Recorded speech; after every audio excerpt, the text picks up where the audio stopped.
Welcome back. It's still Daybreak Africa, and we are here to, keep you entertained. Right about now, we're going to our interview segment with our guest for today. And our guest for today is Mr. Emmanuel Tokan, who is a disc jockey, popularly known as a DJ. And he will be, we'll be talking on the topic thriving as a DJ in today's entertainment industry. Welcome, Mr. Emmanuel. We're glad to have you. Thank you very much. Thank Good you for morning. joining us today.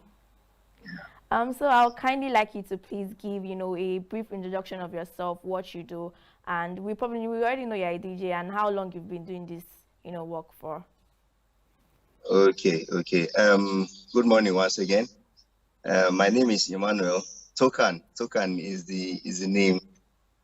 And then I am a professional DJ. I have been doing this job for since 2008 till presently, and then I could say that it has helped me in different ways. It has helped me to even know different kind of people, different kind of communities and tribes, because when we used to handle weddings and all those things, maybe when an Igbo man and a Yoruba person is getting married, you need to have those two songs blended together so that the wedding will go well. So stuff like that. All right, thank you, sir. From your introduction, I got that you've been doing this since 2008. So that's quite a long time. I want to ask you, how has this role of being a DJ, how has it evolved in the modern entertainment industry now? How has it evolved for you? Okay, it has evolved so much presently because we have the likes of streaming now. It has gone so digitalized. Yeah. It's so digitalized presently, and then there are so many things that are involved in it presently. When you're talking about the new kind of controllers that are present in the whole system, there is what they call the CDJ, they call the controller, they call the Serato DJ. So many of them. So far, so good. It has helped in boosting a lot of artists in this platform, and it has helped them to actually blow up. Most of the time we're not given the credit, but then I have to give myself the credit because I have worked with so many artists from the north and even from the east, from the west. Talking about Odumodu Black, BOC, Classic, Morel, and many of them. All right, sir. Thank you so much. You're talking about, streaming and giving yourself credit. And I just, I can't help to wonder, how do DJs, in this age of streaming, how do you maintain your revenues, beyond your live performances and, parties that you go to or where you are invited to? How do DJs maintain, their revenues rather? Okay. Just as I have said, there is the platform where you do DJ mixes. Okay. So DJ mixes and you upload them online. You have people who stream and people who buy. You can have a pre-sale. So when you have a pre-sale, somebody can buy your mix before it comes out. That is a revenue. And also when you have wedding parties, dinners, and all the rest. All right, sir. Thank you so much for, bringing that to our information.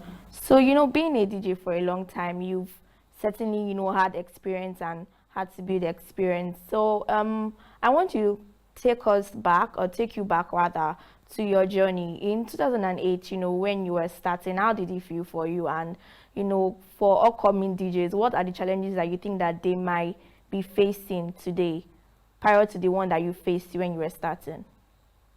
Okay, thank you very much.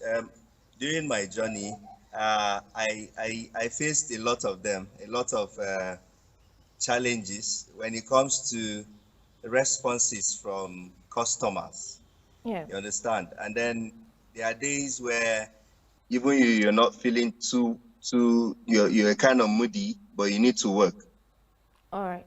So there are ways you need to handle your customers. So what they want, you just give it to them. What you don't have, you just explain to them that you don't have it ready. All right. Thank So, you. and then, yeah. Oh, yeah, you can go on. Okay. So, and then for the upcoming presently, there are so many softwares now that actually do the job for us. So you must not even be a DJ to actually know how to mix music anymore, because a lot of people, there are a lot of softwares that are available presently that actually do the job. But then what makes you different is your craft, like how you do your own stuff. They're the use of AI now, and AI can do your music for you, and then you'll still dance and be happy. But then when you have a live DJ, there's a difference to it. All right. Thank you so much for that answer. Yeah. When you were speaking, you were telling us about customers and about meeting their needs. Yeah. Some DJs find it very hard to meet their needs sometimes. So I want to ask, what advice would you give to DJs or people that are just starting in this line of business on how to create their playlist in order to meet their needs? Okay. When you have a gig, like you have an event which is coming up, and then the first thing you have to do is to ask the type of people you are expecting to have. All right. And then after that, you also have to go and search for the kind of songs that type of age grade has. All so right. when you have to do all of that, I have a very strong feeling that you meet the needs of those people. You understand? But if you just go there, you don't know the type of people, you just go there and just play any kind of music, I'm sure nobody will call you again. And we certainly don't want that, every DJ that needs to thrive needs engagement and needs gig, talking about, wanting to thrive and wanting to get gigs. Musicians have a thing of, collaborating with other artists, if it is a remix of their song. So how do DJs, how do they collaborate with other DJs? Is there a thing like that in this line of business, and how well does it work? What are the advantages? Okay, yes. There's this association we have. They call it DJAN, DJs Association of Nigeria. So there are days where there are occasions where we would want to have all DJs, maybe from the northeast, or maybe from the south, or you can have everybody come together, and then you have to place like 7 or 8 different controllers where different DJs will come and showcase their talent, and then you have people in attendance, people pay to come inside to watch and enjoy music. So that is our own way of collaboration. Okay. All right. Coming together, your association and everything. That's also nice, and getting to know about this association that the DJs have are also very, very nice. Thank you for sharing that. I want to ask about the importance of branding, talking about collaboration, partnership, and getting gig. You have in this world where there are digital social media platforms, you need to have an online presence. So how does branding come into play?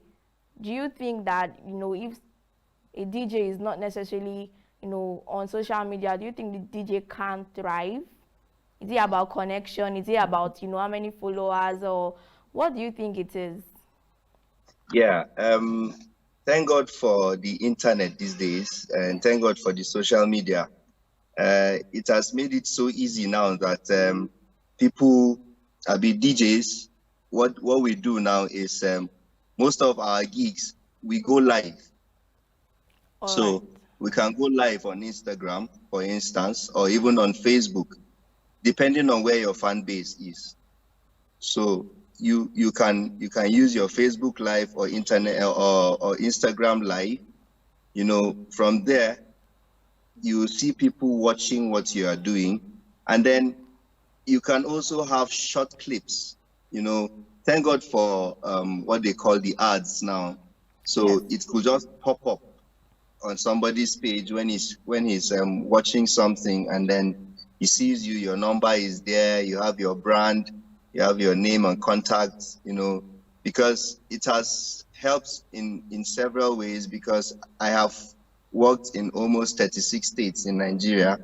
Wow, that's impressive. Well done. Yeah, and then I don't need to carry my gadgets from where I am to Ondo State, for instance, because I have contacts already there.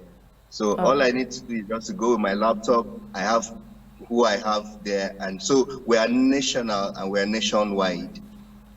All right. Thank you so much, Yeah, sir. We're talking about, social media presence, and from what you just said, I can draw out that, it's important for a DJ to have, an online presence. It makes things faster and yes, better to do the work. So I want to talk about the skills. There are some technical skills that, a DJ, I think, should have. You said earlier about using AL, and there's some software that makes your work easier. So do you think just yeah, anybody can, just go and start, DJing because, these softwares are there? I'm of the opinion that there are some technical skills or key skills that, a certain person needs to have or to learn. What do you think about yeah, that? yes. It's, in fact, what makes you a DJ is if you know how to match beats together. Okay. So what makes you outstanding is where you can mix two songs having the same BPMs. They call a BPM is beats per minute. Okay. So if you have the same beats per minute for two songs, that makes it work together in synchronization. So it synchronizes like that, and that makes your craft what you are. Thank you, sir. Yeah.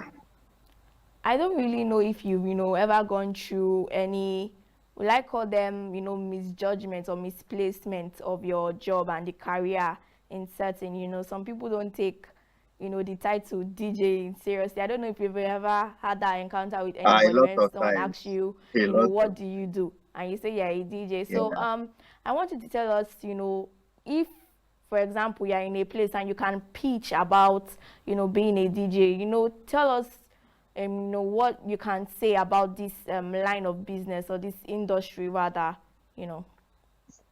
Okay. I like have, you're in fact, advocating for, DJs. yes, even from my own parents, it took so long before I was able to convince them that, okay, this is a good thing to do. And then when you have friends and family, neighbors, they just see that you go out and come back in the night. Okay, why are you always out at night? But it's DJing. I see it as a very lucrative job, because if today I have work from Monday, Wednesday, Saturday, Sunday, I can be paid 100,000 on each job. Wow.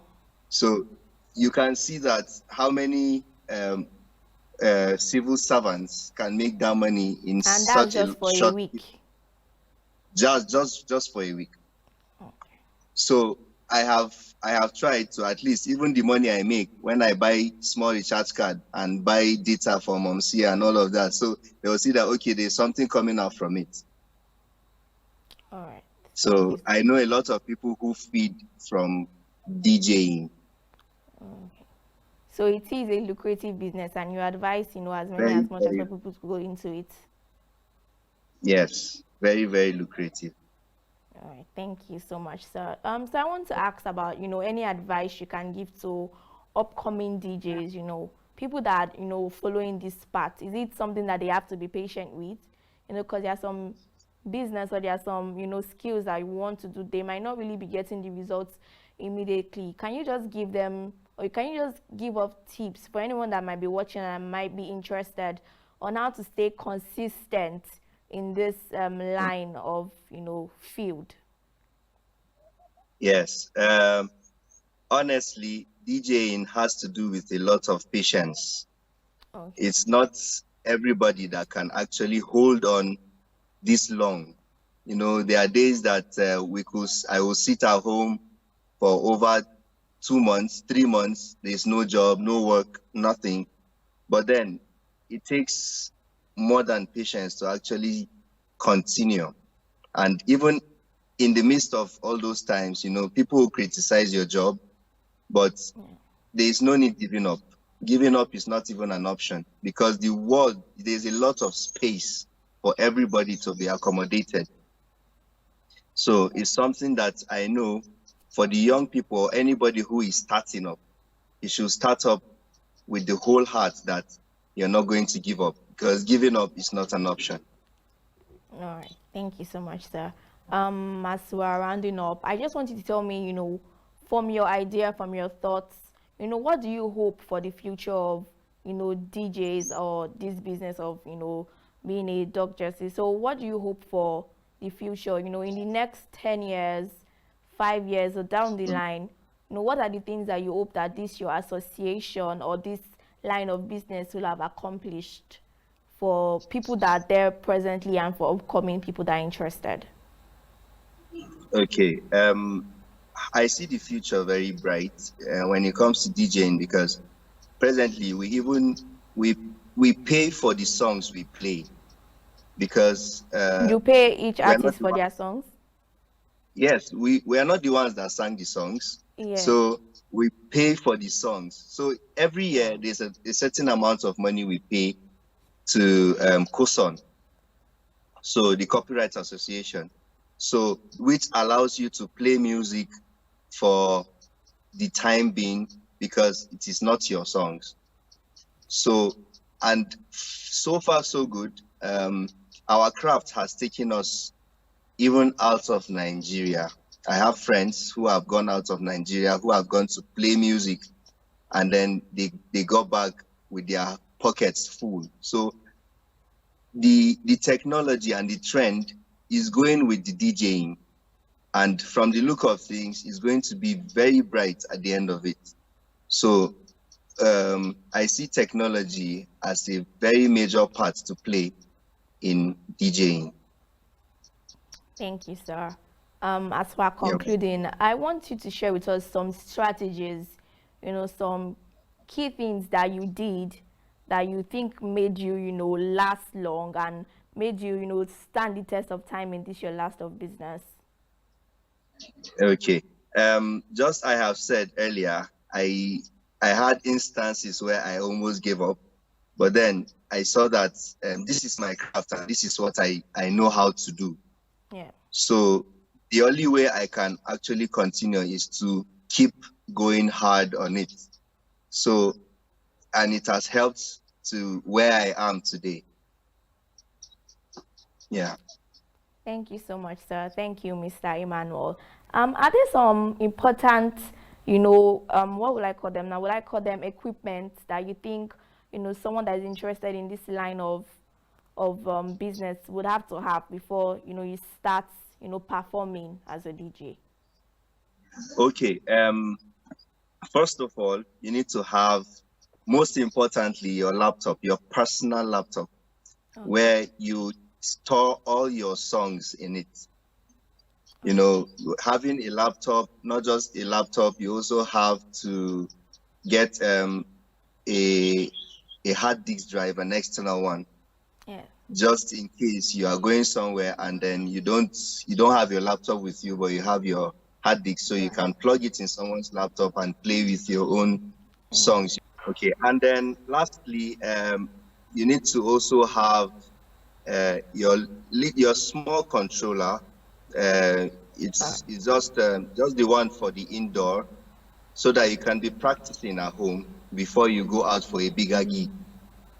So it's important to have also your small controller, be it SB2, SB3, any small one for the indoor use.